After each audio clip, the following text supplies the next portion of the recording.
Hello friends, मैं पंकज चौरसिया और आप देख रहे हैं पीके टेक वीडियो। दोस्तों, आज इस वीडियो में हम सब जानेंगे कि कैसे आप अपने पेन ड्राइव को एक चलता फिरता कंप्यूटर बना सकते हैं। इसका मतलब ये है कि आप अपने पेन ड्राइव में बहुत सारे एप्लीकेशन इंस्टॉल करते हुए, जो कंप्यूटर में आप इंस्टॉल करते हैं, कंप्यूटर लैपटॉप में इंस्टॉल करते हैं, उसको लैपटॉप में इंस्टॉल ना करके आप अपने पेन ड्राइव में इंस्टॉल कर लें, ताकि कहीं भी जाएँ आप, मान लीजिए आपके पास लैपटॉप ना होने के बाद भी आप अपने किसी साइबर कैफ़े में बैठ के आप अपना जो भी काम करते हैं वो अपने पेन ड्राइव से कर सकते हैं। पेन ड्राइव में ही अपना आपका सॉफ्टवेयर इंस्टॉल रहेगा और वहाँ से आप अपने काम कर सकते हैं। चलिए मैं इसके लिए आपको दिखा देता हूँ कि कैसे ये काम करता है। मैं अपना पेन ड्राइव लगा रहा हूँ और आपको बताता हूँ। मैं अभी पेन ड्राइव लगा दिया हूँ। लगाने के बाद आपको जाना है, मान लीजिए किसी सिस्टम में आपके पास अभी लैपटॉप नहीं है, किसी दूसरे का लैपटॉप है, वो इंस्टॉल नहीं करवाना चाहता कि आपका कोई सॉफ्टवेयर इंस्टॉल हो आपके उसके कंप्यूटर में, तो उस समय आपको क्या करना होगा कि आप अपना पेन ड्राइव उसके सिस्टम में लगाइए। लगाने के बाद इसको ओपन करेंगे। ओपन करते ही अब 3 फाइलें आपको दिखेगी। इसमें सबसे लास्ट वाली फाइल ये है start.exe। इस पर क्लिक करेंगे। क्लिक करने के बाद ऐसा एक इंटरफेस आपके सामने ओपन होगा। इसको मैं अब कैंसिल कर देता हूँ।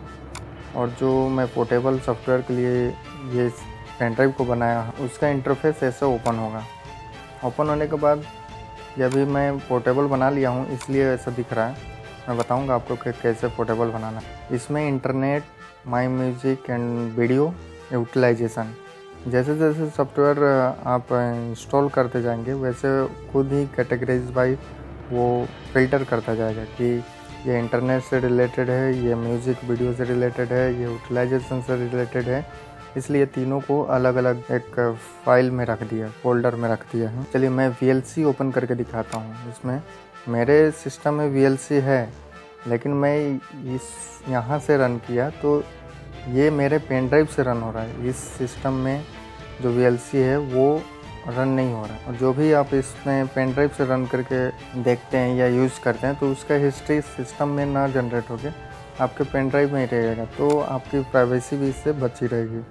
यहाँ पे आप देख पा रहे हैं कि VLC ये पेन ड्राइव से ओपन हो चुका है। अगर आपको वीडियो देखना है तो वीडियो अपने VLC में ही या पेन ड्राइव में ही कहीं रख सकते हैं और उसको ओपन करके देख सकते हैं। दूसरा, मैं इसको कैंसिल करता हूँ और आपको दूसरा कोई सॉफ्टवेयर ओपन करके दिखाता हूँ। मान लीजिए मुझे रैम मैप देखना है। आपको जो सॉफ्टवेयर अच्छा लगे, जो आपको ज़रूरत की सॉफ्टवेयर है, वो आप इंस्टॉल करते हैं। यहाँ पे बता रहा है कि रैम मैप का ये सॉफ्टवेयर, ये मेरे सिस्टम में नहीं है, पेन ड्राइव में ही मैं इंस्टॉल किया हूँ इसको। तो चलिए मैं बताता हूँ कि कैसे आप अपने पेन ड्राइव को एक चलता फिरता कंप्यूटर बना सकते हैं। तो मैं पहले इस पेन ड्राइव को, जो मैं पहले से बना चुका हूँ, इसको पहले हटा देता हूँ, डिलीट कर देता हूँ। डिलीट होने के बाद मैं आपको बताऊँगा कि कैसे आप भी बना सकते हैं। दोस्तों, ये देख पा रहे हैं कि ये मेरे पेन ड्राइव में कुछ अभी नहीं है, सब डिलीट हो चुका है, एकदम फ्रेश हो चुका है। तो सबसे पहले आपको चलना होगा ब्राउज़र पे, अपने सिस्टम के ब्राउज़र पे जाके आपको एक यहाँ पे लिखना होगा पोर्टेबल ऐप। इस पे जाके सबसे फर्स्ट वाला जो लिंक है, इस पे क्लिक करेंगे। यहाँ पे क्लिक करने के बाद यहाँ पे आपको एक डाउनलोड नाउ का एक ऑप्शन आ रहा है, इस पे क्लिक करेंगे। इस पर क्लिक करने के बाद एक ये डाउनलोड फ्रॉम portableapp.com एक लिखा हुआ आ रहा है, इस पर क्लिक करेंगे। इस पर क्लिक करने के बाद आपको यहाँ पे बता रहा है कि ये कितने सेकंड में डाउनलोड हो जाएगा। ये एक देखिए यहाँ पे डाउनलोड होना चालू हो गया। इसके बाद यहाँ पे शो फोल्डर ओपन करेंगे जहाँ पे डाउनलोड हुआ जाए। मैं इससे पहले एक बार और डाउनलोड कर चुका हूँ, इसलिए यहाँ पे दो दिखा रहा है। इसको एक को मैं डिलीट कर दे रहा हूँ। डिलीट करने के बाद इस और डाउनलोड का ये फाइल आपके सामने ओपन होगा। इस पर डबल क्लिक करेंगे। इसको मैं कैंसिल कर देता हूँ। डबल क्लिक करने के बाद आप अपना पेन ड्राइव कंप्यूटर में लगा देंगे। लगाने के बाद इस सॉफ्टवेयर को ओपन करेंगे, ओके करेंगे। ओके करने के बाद यहाँ पे नेक्स्ट करेंगे। नेक्स्ट करने के बाद ये लाइसेंस एग्रीमेंट, इसको आई एग्री करता हूँ। एग्री करने के बाद यहाँ पे बाय डिफ़ॉल्ट ये न्यू इंस्टॉल पे ही रहेगा, इसको कुछ नहीं करना है। नेक्स्ट करेंगे। नेक्स्ट करने के बाद यहाँ पोर्टेबल इंस्टॉल ए पोर्टेबल डिवाइस, मतलब जो पेन ड्राइव लगाए हैं ये पोर्टेबल एक डिवाइस है, इसलिए यहाँ पे पोर्टेबल डिवाइस पे ही क्लिक करके और नेक्स्ट करेंगे। नेक्स्ट करने के बाद जो आपका पार्टीशन होगा डिवाइस पेन ड्राइव का, जैसे ये मेरे में जे पार्टीशन से है, इसमें मैं कुछ फाइल है मेरे पास जो अभी हाइड करके रखा हूँ, इसलिए यहाँ पे 11 GB का ये कुछ आसपास बता रहा है, तो मैं उसको हाइड कर दिया हूँ। यहाँ पे न्यू वॉल्यूम जे करके है मेरा पार्टीशन, इस पर करके नेक्स्ट करेंगे। नेक्स्ट करने के बाद यहाँ पे इंस्टॉल करेंगे, तो ये सॉफ्टवेयर आपका पेन ड्राइव में इंस्टॉल होना चालू हो चुका है। जैसा कि दोस्तों आप देख पा रहे हैं कि ये इंस्टॉल हो चुका है, और मैं इसको अनचेक करके फिनिश कर देता हूँ, और ये आपका पेन ड्राइव एक चलता फिरता कंप्यूटर बन चुका है। अब इसमें जो भी आप सॉफ्टवेयर जो आपको यूज़ लगे वो आप इंस्टॉल कर सकते हैं। चलते हैं सबसे पहले पेन ड्राइव में। पेन ड्राइव में जाने के बाद आपको एक 3 फाइल दिखेगी। 3 फाइल में एक होगा start.exe, इस पर क्लिक करेंगे, डबल क्लिक करने के बाद ये 2 पेज ओपन होगा आपके सामने। तो इसको कुछ नहीं करना है, इसको कैंसिल कर देंगे। कैंसिल करने के बाद आप देख पा रहे हैं यहाँ पे कुछ नहीं शो हो रहा है। ये अब क्या कर रहा है कि जो सॉफ्टवेयर इंस्टॉल करेंगे, कौन कौन से सॉफ्टवेयर, यहाँ पे सॉफ्टवेयर के एक चार्ट शो होगा। यहाँ पे जैसे ये है सॉफ्टवेयर का नाम है, बहुत सारे सॉफ्टवेयर का नाम है। डेवलपमेंट सॉफ्टवेयर एक ये है, इसमें बहुत सारे ये सॉफ्टवेयर्स हैं जो आपको ज़रूरत पड़े। नोटपैड++, नोटपैड 2, मान लीजिए मुझे नोटपैड इंस्टॉल करना है तो नोटपैड क्लिक कर लिए। उसके बाद से आएंगे एजुकेशन में, जो आपको सॉफ्टवेयर इसमें से लगे कि मेरे काम का है वो इंस्टॉल कर लें। गेम आपको अगर खेलना है तो इतने सारे गेम दिया हुआ है, यहाँ पे कोई भी आप गेम इंस्टॉल कर सकते हैं पेन ड्राइव में। उसके बाद से सिस्टम में डाल के आप रन ओपन करके खेल सकते हैं। उसके बाद से ये ग्राफिक्स एंड पिक्चर्स हैं जो जिसकी सारी सॉफ्टवेयर्स हैं यहाँ पे, और ये इंटरनेट से रिलेटेड है सॉफ्टवेयर। इसमें फायरफॉक्स है, क्रोम है। मुझे फायरफॉक्स को इंस्टॉल करना है तो फायरफॉक्स पे क्लिक कर देंगे। क्रोम को इंस्टॉल करना है, क्रोम पे क्लिक करेंगे। बहुत सारे एप्लीकेशंस दिए हुए हैं, बहुत सारे सॉफ्टवेयर्स दिए हुए हैं यहाँ पे। टोरेंट है, इसमें WinSCP है जिसका काम लाइनक्स से विंडोज़ में फ़ाइल ट्रांसफ़र वगैरह करने के काम आता है। ये आप इंस्टॉल कर सकते हैं। म्यूज़िक एंड वीडियो के रिलेटेड इसमें सॉफ्टवेयर्स हैं, जैसे प्ले स्टोर VLC है, इस पर क्लिक करके आप इसको यूज़ ले सकते हैं।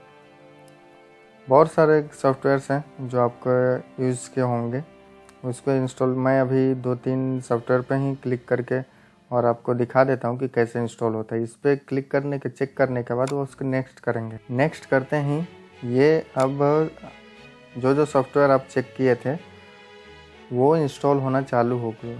पहला इसमें डाउनलोडिंग फर्स्ट ऑफ 3 आपने चेक किया था, उसमें से पहला डाउनलोडिंग होना चालू हो गया। डाउनलोड हो उसके बाद से इंस्टॉल होगा।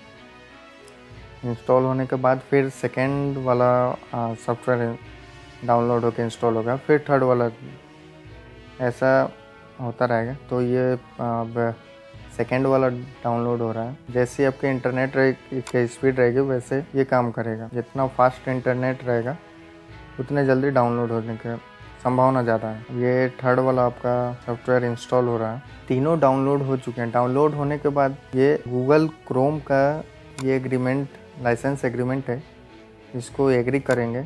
एग्री करने के बाद ये फर्स्ट वाला जो गूगल क्रोम है वो इंस्टॉल हो रहा है।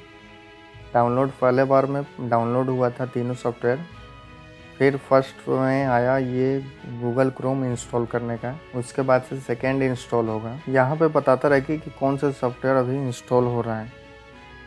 तब गूगल क्रोम फर्स्ट वाला इंस्टॉल हो चुका, सेकेंड वाला अब नोटपैड++ इंस्टॉल हो रहा है। ये सारे सॉफ्टवेयर आपके पेन ड्राइव में इंस्टॉल हो रहा है, ना कि आपके कंप्यूटर में। अब आप पेन ड्राइव को कहीं भी ले जाके किसी भी सिस्टम में जाके अपने सॉफ्टवेयर यूज़ कर सकते हैं, इसलिए इस पेन ड्राइव को चलता फिरता कंप्यूटर बोल सकते हैं। थर्ड आपका VLC इंस्टॉल होना चालू हो चुका है। ये आपकी सारी जो भी चेक किए थे आप, जो आप सॉफ्टवेयर इंस्टॉल करना चाहते थे चेक करके, उसके बाद से ये डाउनलोड हुआ। डाउनलोड होने के बाद इंस्टॉल हुआ। इंस्टॉल होने के बाद ये अब पूरी तरीके से इंस्टॉल हो चुका है। अब इसको करते हैं आप फिनिश करने के बाद आपको यहाँ पे जाएंगे तो फिर यहाँ पे दिखेगा आपको कि कौन कौन से सॉफ्टवेयर कौन कौन से कैटेगरीज में डिवाइड हो गए हैं। ये नोटपैड डेवलपमेंट में आता है, तो नोटपैड प्लस प्लस इसमें आ गया। ये इंटरनेट से रिलेटेड है गूगल क्रोम, तो यहाँ पे इंटरनेट वाले ऑप्शन में आ गया। और म्यूज़िक एंड वीडियो में आपका VLC प्लेयर आ गया। अगर इसको मैं कैंसिल करता हूँ, कैंसिल होने के बाद आपको कैसे ओपन करना है, यहाँ पर जाएंगे, डबल क्लिक करेंगे। डबल क्लिक करने के बाद अपने पेन ड्राइव में जाएंगे और start.exe पे क्लिक करेंगे, डबल क्लिक, तो ऐसा ओपन होगा। ओपन होने के बाद आप जो सॉफ्टवेयर चाहते हैं रन करना वो कर सकते। इसको VLC मुझे चलाना है, तो VLC पे डबल क्लिक करेंगे। डबल क्लिक करते ही ये अपना VLC ओपन हो जाएगा आपके पेन ड्राइव से। यहाँ कंटिन्यू करेंगे। कंटिन्यू करने के बाद यहाँ पे VLC देख पा रहे हैं कि VLC ओपन हो चुका है। अब इसका यूज आप कर सकते हैं। इसको मैं अभी कैंसिल करता हूँ और सेकंड नोटपैड ओपन करके आपको दिखाता हूँ। नोटपैड पे डबल क्लिक करेंगे। देख पा रहे हैं कि नोटपैड भी मेरा ओपन हो चुका है। जो आप यूज़ करना चाहते हैं नोटपैड में आप यूज़ करिए। जो भी यूज़ करेंगे इसका हिस्ट्री आपके जिस सिस्टम पे यूज़ कर रहे हैं उसमें सेव नहीं होगा। आपके सभी हिस्ट्री इसी पोर्टेबल पेन ड्राइव में ही रहेगा। तो चलिए दोस्तों, अब अगर आपको ये वीडियो अच्छी लगी हो तो लाइक करिए, चैनल को सब्सक्राइब करें। Thank you guys.